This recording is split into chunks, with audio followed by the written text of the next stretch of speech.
with that said, I do want to talk a little bit about you, Sea-Doo, I want to just briefly talk about some squad real quick. And the Squad Sunday event. The time playing on Squad Sunday. Mm-hmm.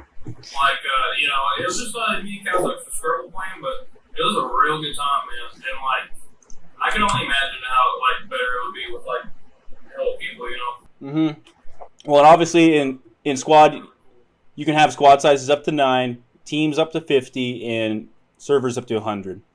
So massive gameplay to actually be able to choose all the loadouts in a squad.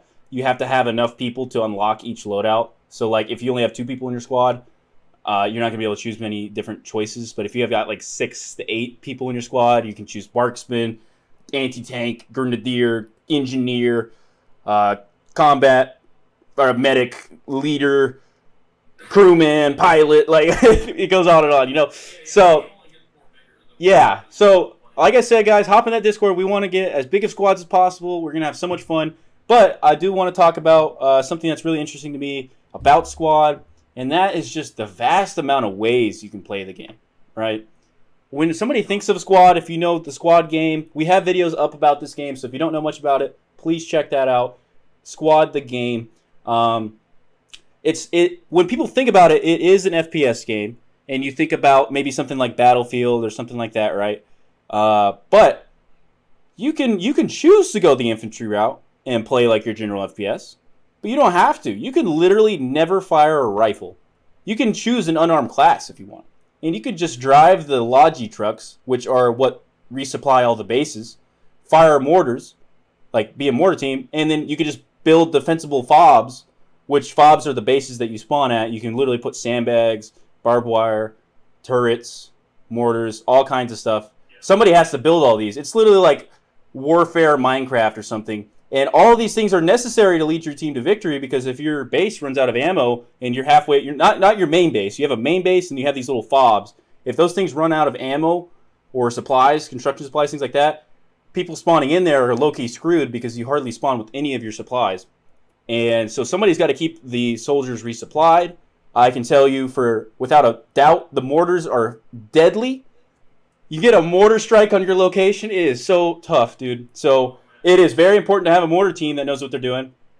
And obviously, if somebody's building the FOBs in the middle of a valley with no cover around them, you're easily going to lose that FOB. You got to put them in defensible locations. But none of this relates to shooting a gun. It's just crazy. It really is wild. I mean, me and Calzax, we were playing the game of Squad, and we didn't have any sort of commands really, but we just know that we needed to put down some spawn points. So we really just beefed the hell out of our infrastructure. It was crazy. We just put up 3 halves, you know what I mean? We had all these different spawn points on the map, you know what I mean? And they're all well supplied for plenty of spawning and shit. And what do you know? We whenever me and Calzax finally enter combat, we start taking some people out, and then the war's won right there. Mm-hmm. Literally. All that. Oh yeah, and if they had started pushing, we marched in that battle. We put our defensible FOBs down. We had a line we had our main base, then we probably had 6 FOBs past that, and that was just leading to the middle of the map. From there, it's where the front line, and then it's a tug of war. It's who can push further. We actually started pushing into their defenses, so it didn't really matter as much. But let's say they beat us on the front line and start pushing us back. We had so much to fall back to. Yeah. That's the big point. Yeah. And so if they take out your spawn point, then what are you gonna do?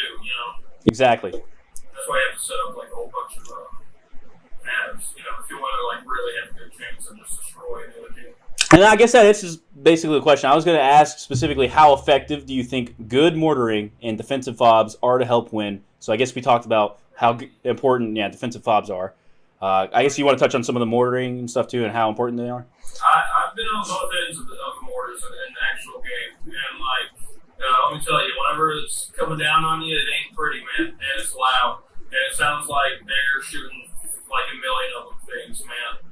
And but whenever you're just over here, a mile away, just it was crazy. Like they just had to get like a location on the map. You know, they like figure out like, you know, like we have the squad over here fighting on the front lines, and they're like, hey, the enemy spawn point's like right here, and they mark it on the map, and then like the guys from the mortars will just like, you know, the guy telling them where to aim them at will just be like direction 93, longitude 1148, and then you just start. You just fire through them things, and then like you just start hearing them go like, "Oh, this is crazy! Good hits, good hits!" Like, yeah, mortars are insane. I agree, but you got to be careful too because like you can easily just start mortaring. You can't tell where the from your side when you're mortaring. You put the thing in there and you aim it, and then it goes off, and you have no clue what actually happened. So like you can easily just be bombing the shit out of your own guys, and like there's also, yeah, it does. These mortars sound like something that used to be out of Tarkov. Dude, they're great. And plus, you can have smoke mortars, too. You can put smoke in the mortars and then start mortaring your own team, but it's literally, or whatever, but it just puts smoke on the ground. It doesn't explode.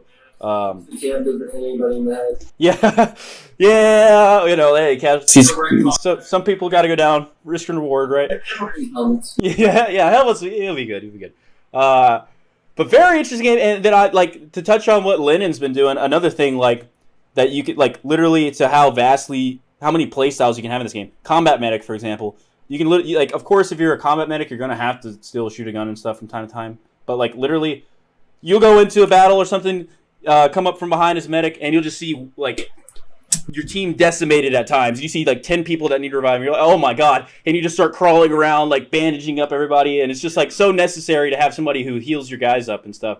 None of this relates to the FPS, so it's just like if you guys want to get involved in like helping out a battle, playing in FPS games, but maybe the FPS part of it's not your most interested part. You want to play a chess match of sorts, just a really interesting strategic battle.